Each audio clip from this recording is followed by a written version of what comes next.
మీ business ను develop చేసుకోవాలి అనుకుంటున్నారా? మీ పరపతిని పెంచుకోవాలి అనుకుంటున్నారా? అయితే ఓకే టీవీ ద్వారా L band, Aston band ad, scrolling ad, ad with voice overs, logo bug, video ads ద్వారా మీ యాడ్స్ ను పబ్లిష్ చేసుకోండి. సంప్రదించవలసిన ఫోన్ నెంబర్ 8520917933. నమస్తే, వెల్కమ్ టు ఓకే టీవీ. నేను మీ నాగేష్. ఈరోజు కాంగ్రెస్ పార్టీ సీనియర్ నాయకులు ఎస్సీ కార్పొరేషన్ చైర్మన్ ప్రీతం గారు ఉన్నారు.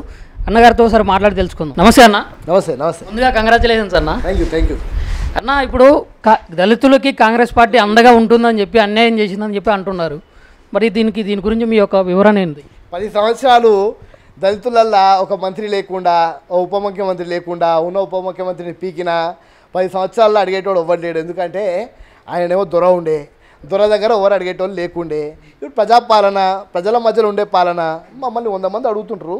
దళితులకు ఎక్కడైతే సముచిత స్థానం కలగాలో అక్కడ ఇచ్చేదే కాంగ్రెస్ పార్టీ. దళిత, గిరిజన, బహుజన, ఆపండ వర్గాల పార్టీ కాంగ్రెస్ పార్టీ. వారందరికీ కేవలం మాదిగలు కాదు, మాదిగ ఉపకులాలందరికీ కూడా 57 ఉపకులాలకు కూడా న్యాయం చేసేది కాంగ్రెస్ పార్టీ చేస్తుంది. ఇప్పుడే వచ్చింది రాజకీయంలో, మేము ఇప్పుడే కదా ప్రభుత్వంలోకి వచ్చింది. రాగానే మొరగడం ఎందుకు? 10 సంవత్సరాల నుంచి ఉన్న వాళ్ళ మీద వారు మొరగలే. ఇప్పుడు 100 సంవత్సరాలు అయ్యేసరికి, కేవలం 100 రోజుల్లో వచ్చేసరికి రేవంత్ రెడ్డి గారి ఆ ఊపు కానీ, రేవంత్ రెడ్డి గారి క్రేజ్ కానీ కేవలం తెలంగాణ రాష్ట్రం కాదు, అటు కేరళ, ఛత్తీస్గఢ్, ఆంధ్రప్రదేశ్, పూర్తి రాష్ట్రాల నుంచి మాకు రేవంత్ రెడ్డి కావాలి మా క్యాంపెయినింగ్ అని చెప్పి అడిగే పరిస్థితి వచ్చేసింది. అందుకు వీళ్ళంతా ఈర్ష్యగా ఈరోజు మా మీద ఇటువంటివన్నీ మాట్లాడుతున్నారు. వాటిని పట్టించుకోవాల్సిన అవసరం లేదు. అంటే 100 రోజులు అవుతుంది వచ్చి అని చెప్పేసి అంటున్నారు. అసలు మీరు మొత్తం కూడా కంప్లీట్ చేయడానికి ఇంకెన్ని సంవత్సరాలు పడుతుంది? మేము ఇచ్చిన వాగ్దానాలన్నీ సమయానికి పూర్తి చేస్తాం. ఏవైతే బడ్జెట్తో సంబంధం లేని ఉండేనో, ఆనాడు చేవెళ్ళాలో మల్లికార్జున ఖర్గే గారి నాయకత్వంలో ఎస్సీ ఎస్టీ డిక్లరేషను పూర్తి స్థాయిగా నా నాయకత్వంలోనే, ఎస్సీ కమిషన్ అప్పుడు ఎస్సీ డిపార్ట్మెంట్ చైర్మన్గా నా నాయకత్వంలోనే ఢిల్లీకి ఒక పెద్ద బృందం బయలుదేరింది.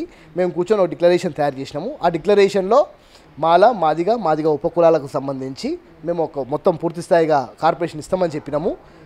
ప్రభుత్వంలోకి వచ్చిన 100 రోజుల్లోపట్నే మాల కార్పొరేషన్లను ఏర్పాటు చేసింది కాంగ్రెస్ పార్టీ. మీరు అన్నట్లు ఏబిసిడి వర్గీకరణ వల్ల ఈ దళితులకి, మాల ఉపకులాలకి ఏ విధంగా న్యాయం జరుగుతుంది? అసలు దీని యొక్క ప్లానింగ్ ఏంది? అసలు వర్గీకరణ అనేది అది 3 దశాబ్దాల ఒక కళ, అదొక పోరాటం. దాని ద్వారా ఉద్యోగాలలో కానివ్వండి, రాజకీయంగా కానివ్వండి, ప్రాతినిధ్యం అటు ఎడ్యుకేషన్లో కానివ్వండి, ఏ కులాలు ఎంత పర్సెంటేజ్ ఉన్నాయో వారికి అంత రిజర్వేషన్ దక్కే విధంగా ఏబిసిడిగా వర్గీకరిస్తారు. ఇది ఆల్రెడీ వర్గీకరించుండే. ఏది రెల్లి మరియు కొన్ని ఉపకులాలు 18 ఉపకులాలు ఏలో, మాదిగ మరియు 18 ఉపకులాలు బిలో, మాల మరియు ఉపకులాలు సిలో, ఇతర అన్నింటినీ డీలో పెట్టి ఆల్రెడీ ఈ వర్గీకరణ జరిగిన తర్వాత కోర్టు దీని మీద స్టే చేసింది, దాన్ని మొత్తం ఖతం చేసింది. ఈ వర్గీకరణ ద్వారా ఏంటంటే అన్ని ఉపకులాలకు కూడా ఫలాలు దక్కుతాయి. అందరికీ కూడా కింద స్థాయి వాళ్ళకు కూడా అందరికి కూడా ఒక ఈక్వల్ ప్లాట్ఫామ్ దొరుకుతుంది. 100 ఉద్యోగాలు వచ్చినాయి. 100 ఉద్యోగాలు వస్తే మాదిగలు ఎంత పాపులేషన్ ఉందో అన్ని ఉద్యోగాలు, రెల్లికి ఎంత ఉందో అన్ని ఉద్యోగాలు, డక్కలోళ్ళు ఎంత ఉందో అంత ఉద్యోగాలు, అట్లా ఆ విధంగా మొత్తం డివైడ్ అవుతాయి. కానీ వర్గీకరణ లేకుండానే వీరందరికీ సమన్యాయం కలిగే విధంగా కార్పొరేషన్లు ఏర్పాటు చేసినాం. ఆల్రెడీ వర్గీకరణకు ఇప్పటికి మేము కట్టుబడి ఉన్నాం. అది చేయగలిగేది మేము ఒక్కరమే. బీజేపీకి చిత్తశుద్ధి లేదు, రాబోదు. వారు ప్రభుత్వంలో ఉన్నప్పుడు ఏనాడు చేయలేదు. లోకూర్ కమిషన్ వేసి 1969లోనే పంజాబ్లో, హర్యానాలో పూర్తి స్థాయిగా ఆనాడే వర్గీకరణ అమలు చేసింది కాంగ్రెస్ పార్టీ. అమలు చేసేసింది కాంగ్రెస్ పార్టీ. తర్వాత మళ్ళీ ఉషా మేరా కమిషన్ వేసింది, అది వేసింది కాంగ్రెస్ పార్టీనే. సో కాంగ్రెస్ పార్టీ ఎప్పుడైతే ప్రభుత్వంలోకి వస్తుందో దళిత, గిరిజన, ఆపండ వర్గాలకు పూర్తి స్థాయిగా కింది స్థాయి నుంచి వాళ్ళని పైకి లేపే ప్రయత్నం చేస్తుంది. ఆనాడు భూములు ఇచ్చింది కాంగ్రెస్ పార్టీనే. ఆనాడు దళితులు ఆర్థిక అభివృద్ధి చెందడానికి కారణమైంది కూడా కాంగ్రెస్ పార్టీనే. వాటి మీద మాట్లాడమనంటే నిజంగా తిన్న కంచంలో ఉంచుకున్నట్టే, వేరే ఏమనలేము. ఇక ఇప్పుడు చూసుకున్నట్లయితే బీజేపీ కానీ, కాంగ్రెస్ కానీ, లేకుంటే బీఆర్ఎస్ కానీ దళితులకి ఎవరైతే సపోర్ట్ చేస్తారో ఆ పార్టీయే ఎక్కువ స్థానాల్లో గెలుస్తుంది అని చెప్పేసి బయటకు వస్తున్నాయి కదా, మీరేమంటారు? అది 100% వాస్తవం. అంటే ఇప్పుడు మోదీ గారు బహిరంగ సభకు వచ్చి ఓ డ్రామా జరిగింది. మా కృష్ణ అని ఏడ్చిండు, పొట్టల తల పెట్టిండు, ఈయన శబాష్ కొట్టిండు, ఆయన వంగి దండం పెట్టిండు. ఆ డ్రామా ఎట్లుండే అంటే, ఆ డ్రామా చూసిన తర్వాత మేము అనుకున్నాం, అమ్మ 3 దశాబ్దాల కళ సాకారం అయ్యిందిరా. ఇక మోదీ ఫ్లైట్ ఎక్కుతాడు, దిగుతాడు, దిగగానే ఈడబ్ల్యూఎస్ రిజర్వేషన్ 10% రిజర్వేషను అగ్రవర్ణాలకు 2 రోజుల్లో బిల్లు ఎట్లా పాస్ అయిందో మా వర్గీకరణ బిల్లు కూడా అట్లనే పాస్ అవుతుందిరా అని చెప్పి మొత్తం మాదిగ జాతి ఒక్కటేసారి ప్రధానమంత్రి మోదీ దిక్కు, మందకృష్ణ దిక్కు చూసినాం. కానీ మళ్ళీ సేమ్ అదే పద్ధతిలా కొండం దొవ్వి ఎలకని పట్టినట్టు మళ్ళీ ఆడికి పోయి మళ్ళీ కమిటీ అన్నాడు. మళ్ళీ కమిటీ అవసరం ఏముంది? ఉషా మేరా కమిషన్ ఇచ్చిన రిపోర్ట్ ఉంది కదా, ఆ రిపోర్ట్ పట్టుకొని మీరు బిల్లు పాస్ చేయొచ్చు. జస్ట్ 341 ఆర్టికల్ని చేంజ్ చేయొచ్చు. అది చిన్న విషయము. కానీ మళ్ళీ కమిటీ అని కాలయాపన చేసి 10 సంవత్సరాల క్రితం 100 రోజులలో వర్గీకరణ చేస్తామని చెప్పిన మోదీ గారు ఆ 100 రోజులు ఇప్పుడు ఎలక్షన్ కంటే ముందు 100 రోజుల ముందు మళ్ళీ వర్గీకరణ అంశం తీసుకున్నాడు.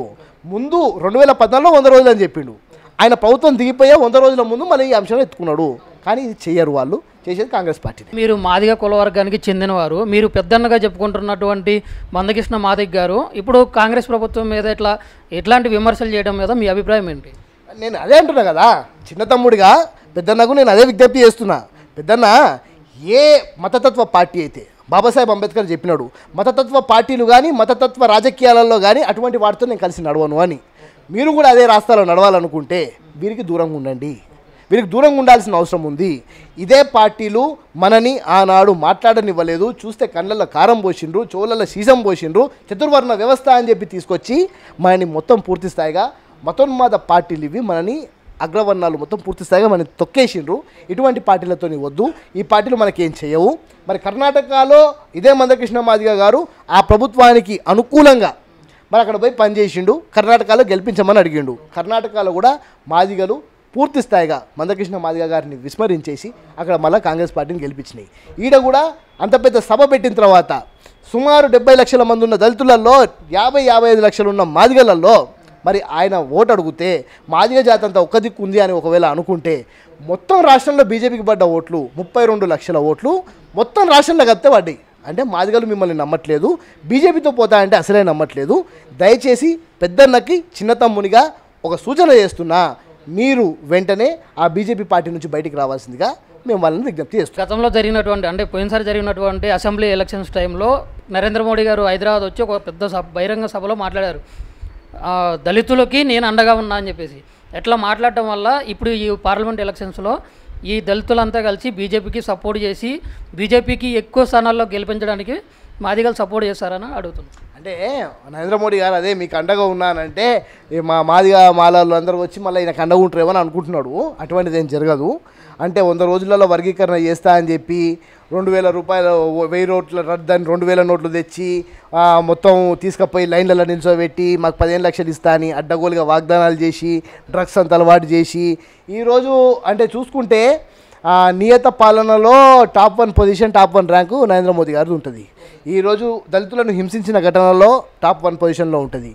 SC/ST అట్రాసిటీ చట్టము ఆనాడు రాజీవ్ గాంధీ గారు తీసుకొని వస్తే దాన్ని మొత్తం పూర్తిగా మార్చే ప్రయత్నం చేసింది కూడా నరేంద్ర మోదీ గారే. దాని మీద పెద్ద ఎత్తున ఆందోళన జరిగితే మా ఉత్తర భారతదేశంలో 11 మంది